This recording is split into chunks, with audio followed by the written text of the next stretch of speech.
13h sur RTI1. Bonjour à toutes et à tous. Tout d'abord, les trois titres. En Côte d'Ivoire, le ministère de la Solidarité et de la lutte contre la pauvreté aux côtés des 556 familles sinistrées de la commune d'Abobo. Ces populations récemment victimes des inondations survenues en mai et juin dernier ont reçu des vivres et autres non-vivres estimés à environ 20 millions de francs CFA. Toujours en Côte d'Ivoire, les différents concours administratifs session 2022. Les épreuves ont démarré le 3 septembre dernier et vont s'achever le 15 octobre prochain. Alors comment se déroulent ces concours à Abidjan et à l'intérieur du pays? Quelle innovation prévue pour améliorer le déroulement?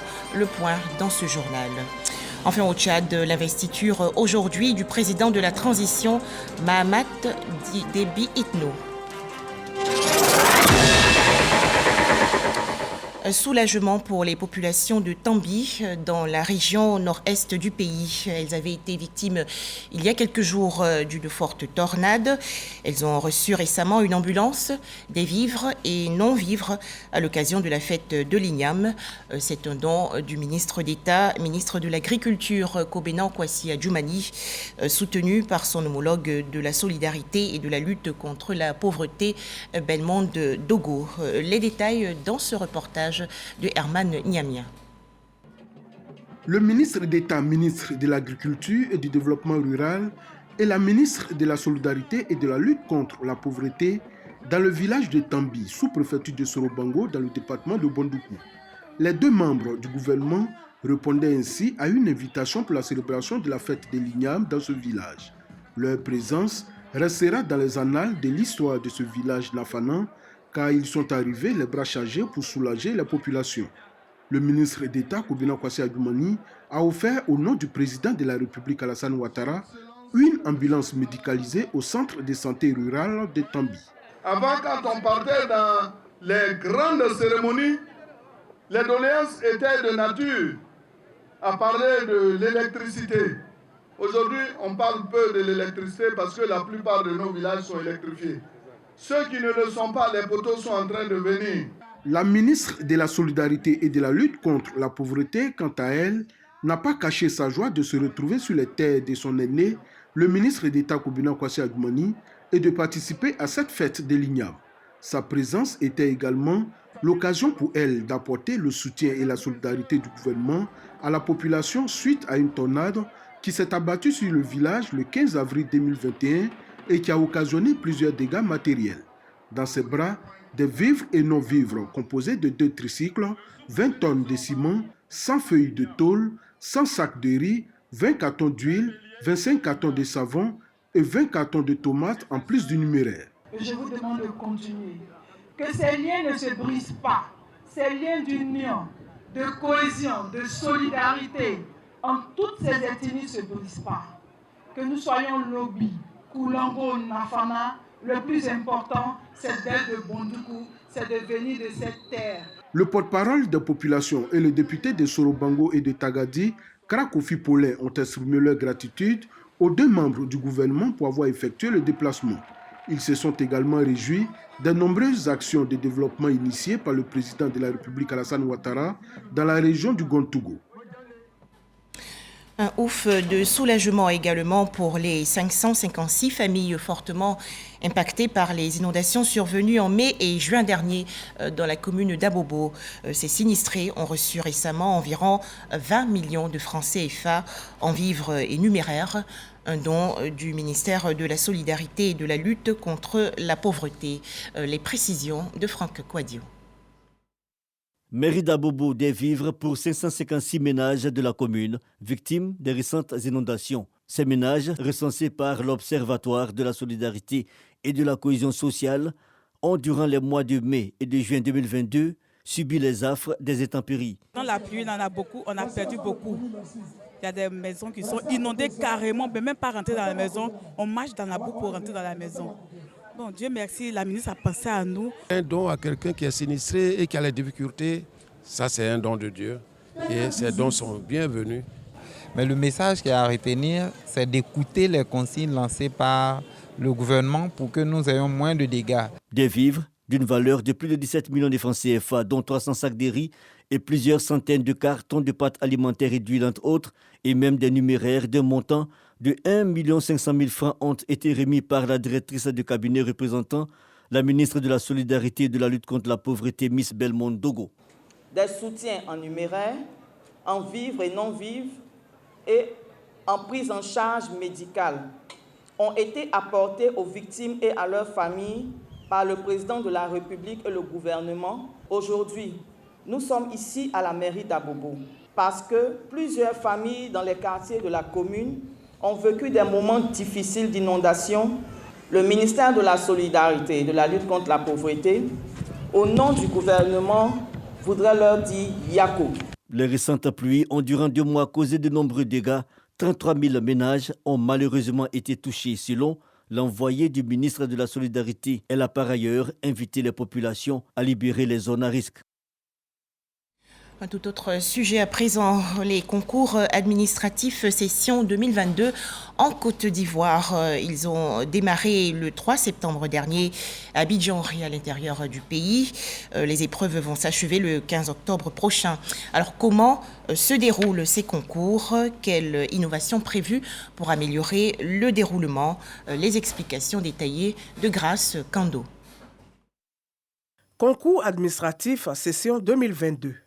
107 553 candidats postulent dans 384 concours pour 10 876 postes budgétaires. Au niveau de l'organisation, ce qu'il faut noter, c'est que tous les acteurs sont présents, sont tous mobilisés sur les sites pour permettre aux candidats de composer dans de bonnes conditions.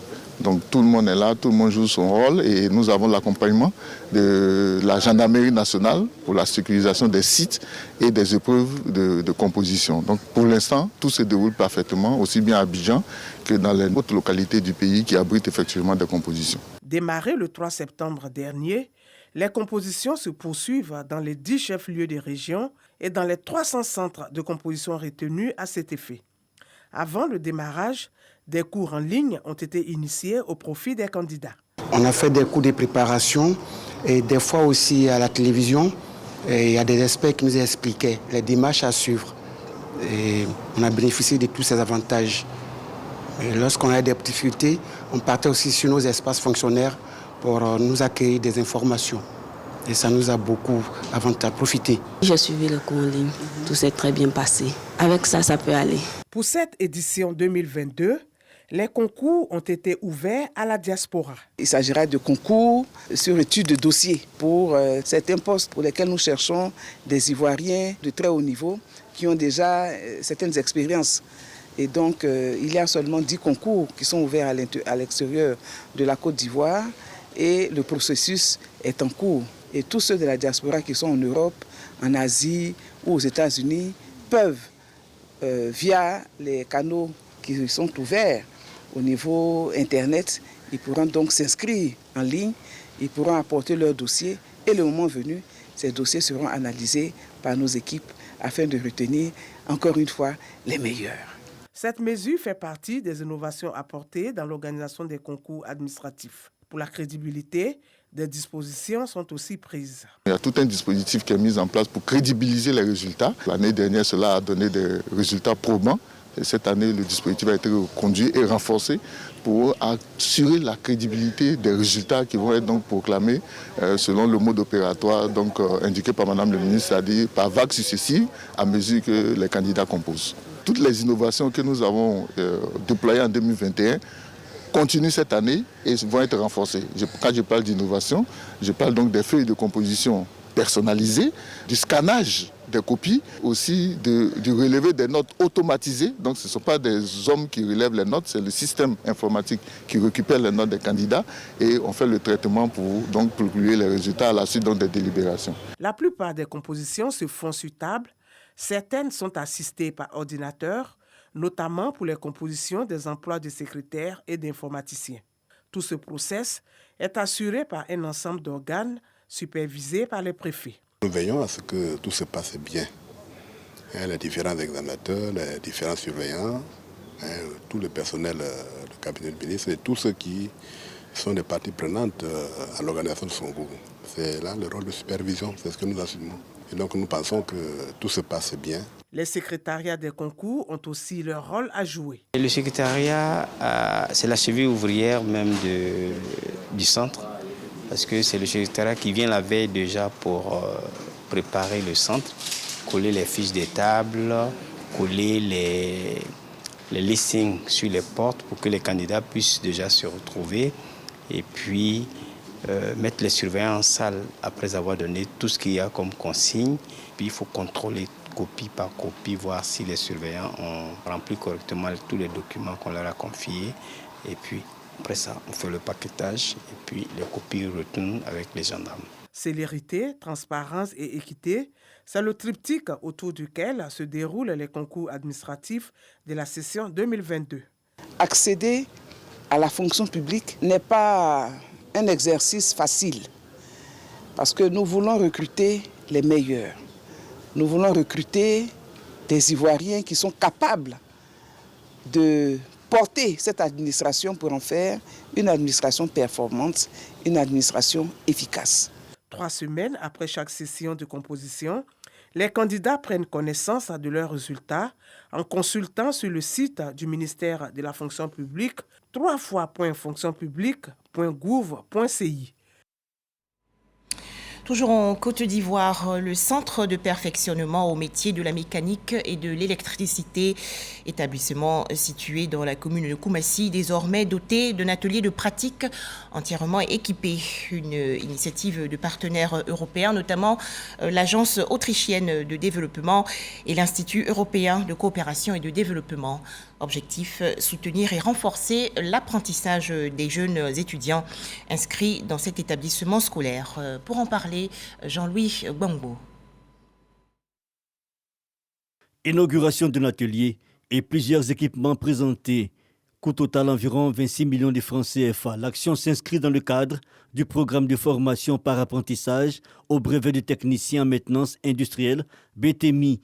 Programme instauré depuis l'année dernière au Centre de perfectionnement au métier de la mécanique et de l'électricité de Koumassi par l'Agence autrichienne de développement, le groupe Mondi et l'Institut européen de coopération et de développement. Objectif, permettre à ces élèves apprentis d'allier formation théorique et pratique professionnelle. La théorie représente 25% du total de la formation et l'entreprise où l'apprenti réalise 75% de son temps d'apprentissage. Ça veut dire qu'il est en situation de travail, encadré par un prof à l'école et par un maître d'apprentissage en entreprise. Et nous injectons donc des fonds pour équiper le centre de formation, ce très beau centre que l'on voit aujourd'hui. L'idée, c'est d'avoir un pool, un vivier de compétences, je dirais, au niveau de la Côte d'Ivoire. Stéphanas fait partie de la première promotion du programme BTMI. Grâce aux modules exploités et aux équipements mis à leur disposition, ses amis et lui ont pu concevoir un prototype de feu tricolore et des dispositifs d'optimisation d'utilisation de l'électricité. Ça nous fait une très très belle expérience parce que grâce à ce projet, on a pu mettre en application ce qu'on voit dehors. Pour la représentante du ministre de l'Enseignement technique, de la formation professionnelle et de l'apprentissage, l'instauration du BTMI est en phase avec la politique d'adéquation formation-emploi prônée par le gouvernement. L'expérience de BTMI mérite d'être dupliquée sur toute l'étendue du territoire national. Soyez donc remerciés pour votre engagement à nos côtés pour faire face à la question de l'emploi des jeunes, cher à son Excellence, Monsieur le Président de la République et son gouvernement. La première cohorte du programme de la formation par apprentissage au brevet de technicien en maintenance industrielle BTMI est constituée de 25 élèves apprentis. Leur formation s'étendra à 3 ans. La sélection pour la deuxième cohorte débutera bientôt. Un mot à présent sur le lancement de la 6e édition de la Finance s'engage. Cet événement va se tenir le 17 novembre prochain dans le district d'Abidjan.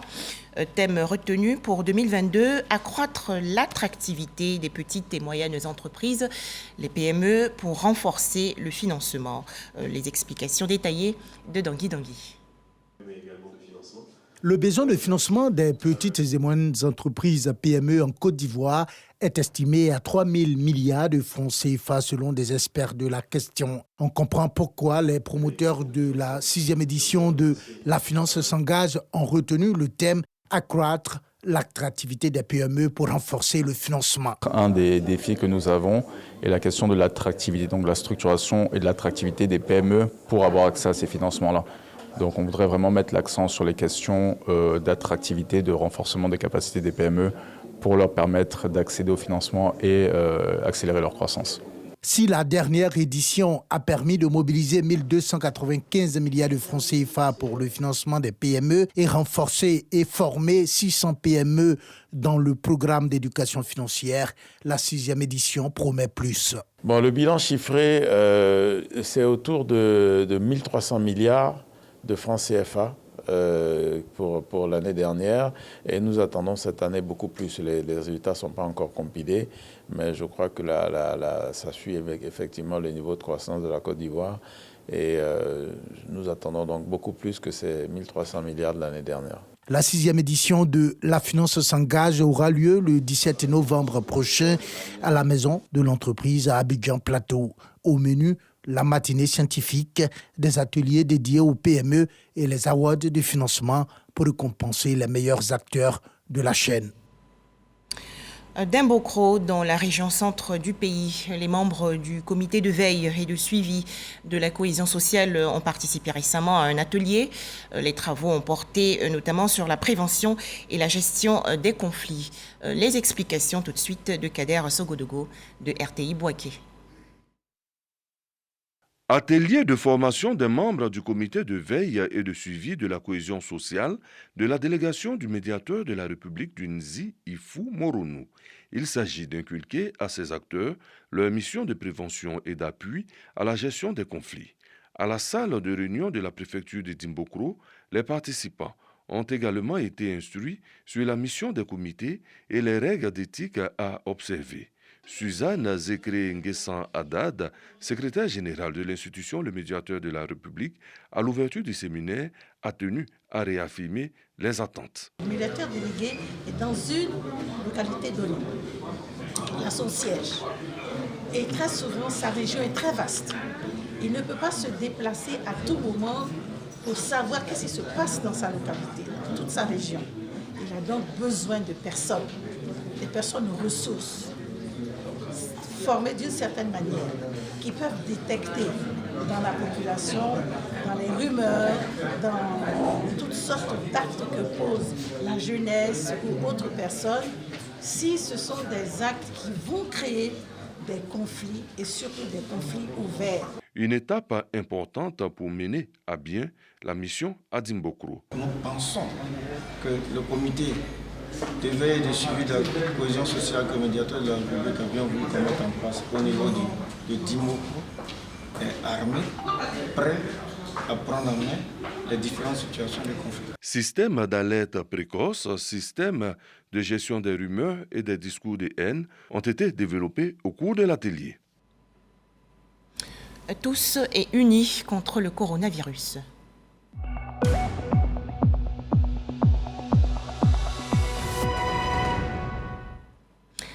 Les chiffres du coronavirus en Côte d'Ivoire. 6 nouveaux cas de coronavirus ont été enregistrés hier par le ministère de la Santé, de l'Hygiène publique et de la couverture maladie universelle.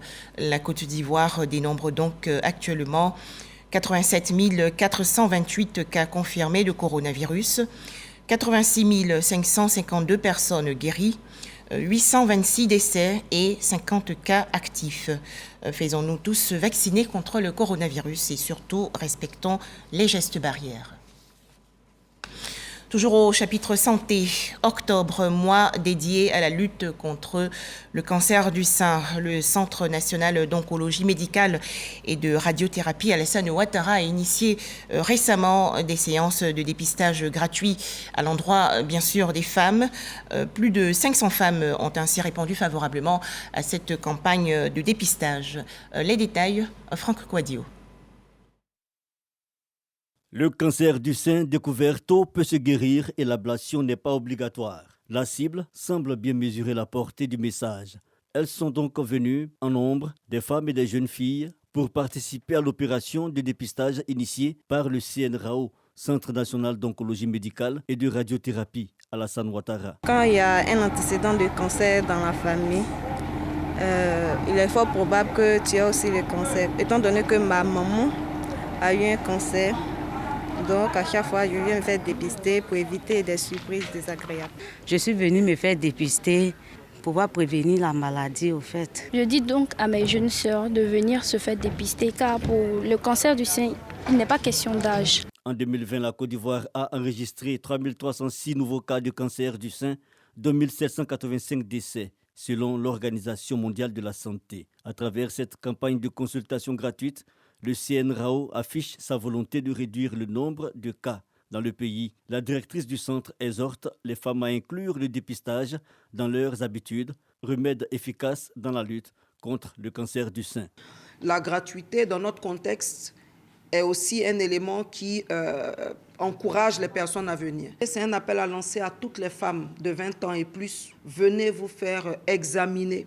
Le cancer du sein n'est plus une fatalité. Découvert au décours d'un dépistage, on peut en guérir dans 9 cas sur 10 à 100% et on n'est pas obligé de perdre son sein. En plus, quand c'est découvert tôt, la chimiothérapie même n'est pas obligatoire. Le samedi 29 octobre prochain, d'autres séances se tiendront dans les locaux du CNRAO. L'objectif reste le même, dépister tôt pour sauver des vies. Autre actualité nationale, à noter que la Côte d'Ivoire accentue ses efforts pour réduire ses émissions de gaz à effet de serre. Et à l'occasion de la journée africaine de l'écologie et du changement climatique, le ministère de l'Environnement et du Développement durable a organisé une activité dans le village de Memni, dans la région sud-est. Les explications de Didier Nguessan. Distribution de foyers améliorés à une centaine de femmes du village de Memni d'Alépé et planting d'arbres au lycée moderne par le ministre de l'Environnement et du Développement durable, Jean-Luc Assis.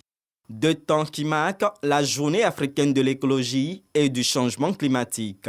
La Côte d'Ivoire, à travers ses contributions déterminées nationales, a défini des objectifs de réduction d'émissions ambitieuses et inscrit au cœur de ses préoccupations de résoudre plusieurs défis pour protéger les populations, favoriser la croissance verte et favoriser l'aménagement durable des territoires. Développer l'économie circulaire et créer davantage d'emplois verts pour une conscience écologique commune. Sur ce point, la Côte d'Ivoire a opté pour un développement à faible émission de gaz à effet de serre. La Côte d'Ivoire a abandonné la construction d'une centrale à charbon pour vulgariser tout ce qui est énergie renouvelable. Il y a aussi que la Côte d'Ivoire s'est engagée dans un vaste programme de réforestation pour reconstituer le couvert forestier à hauteur de 20% d'ici 2030. Et donc toutes ces actions devaient permettre de réduire donc les émissions de gaz à effet de serre. Les réflexions pour cette 4e édition des Journées africaines de l'écologie et du changement climatique portent sur les stratégies pour les villes vertes en Côte d'Ivoire. Autre actualité nationale, un groupe scolaire pour la localité de Gbon, dans la région nord. Cet établissement a été inauguré il y a quelques jours par le ministre de la Construction, du Logement et de l'Urbanisme, Bruno Koné.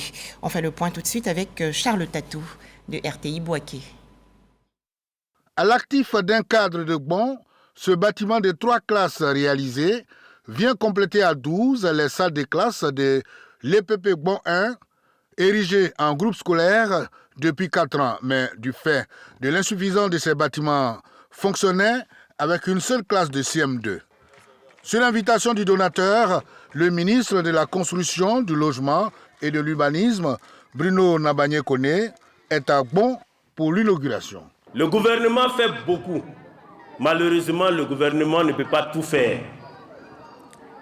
C'est ainsi que j'ai décidé de répondre à ce besoin d'infrastructures scolaires exprimé par nos parents d'élèves, par cette modeste contribution qui est ce bâtiment de 3 classes. Cette œuvre n'aurait pas été réalisée sans le ministre Bruno Nabagné-Koné. Quand quelqu'un qui n'a pas un poste où il prend l'argent de l'État pour venir investir, qu'il prend son propre argent pour venir investir, ou donner de l'argent, même si c'est seulement des dons qu'il fait aux uns et aux autres, il faut savoir reconnaître cela et saluer cela, encourager ceux qui font cela. Avec ce nouveau bâtiment de 3 classes, Le groupe scolaire Bon 1 va également assurer pleinement ses missions de centre d'examen pendant les épreuves du concours d'entrée en 6e. À noter également que dans le cadre de la rentrée académique 2022-2023, des kits scolaires d'environ 2 millions de francs CFA ont été distribués aux élèves de Kregbé, localité située dans la région est du pays. C'est un don de Nguessan Aondjon, député de Hara et également fils de la région du Moronou. Les détails, Victorine Yaoyoboué. Ils sont une centaine d'enfants des 6 villages de la sous-préfecture de Kregbé à recevoir les kits scolaires.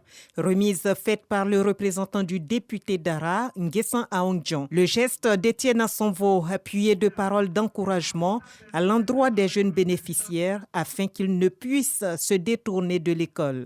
L'action du député Nguessan Aondjon a été très appréciée par les élèves et leurs parents. Un soutien qui leur permet d'aborder la nouvelle année scolaire avec plus de sérénité.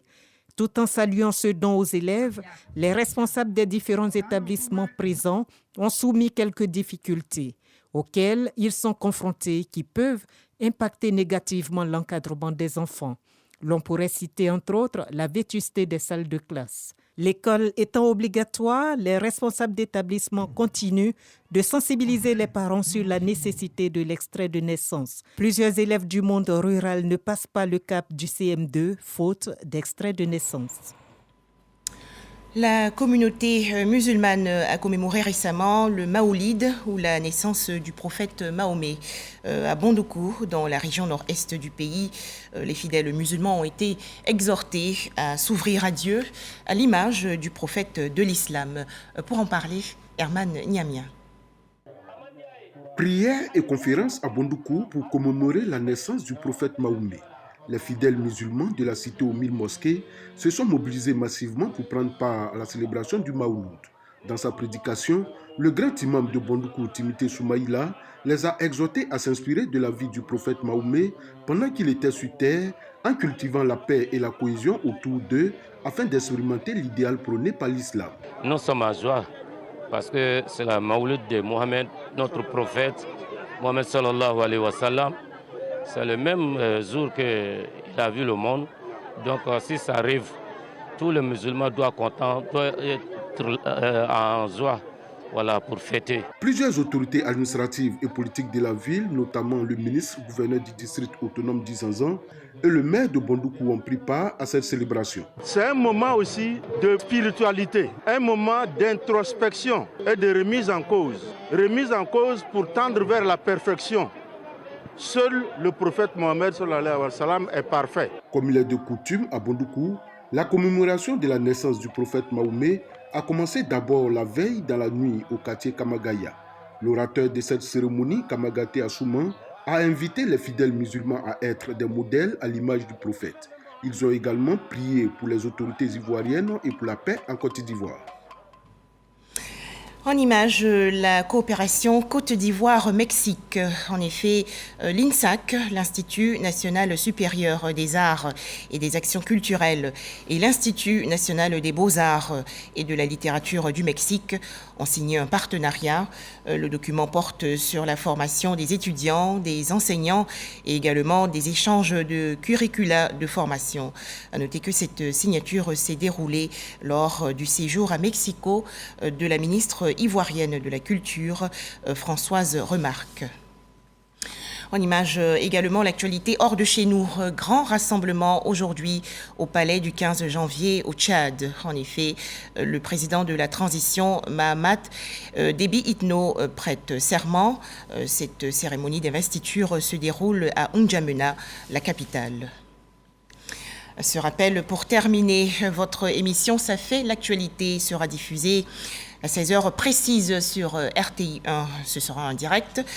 Thème retenu, Covid-19, quelle stratégie vaccinale pour atteindre l'immunité collective avant la fin de l'année? À noter la présence de 2 invités, notamment le docteur Brou Boto, coordinateur Task Force Vaccination contre le coronavirus, et le docteur Emmanuel Kouamé, directeur départemental de la santé de Koumassi. Ça fait l'actualité. Présentation Fatim Djedje. Voilà, merci de nous avoir suivis. Excellent début de semaine à toutes et à tous sur RTI1.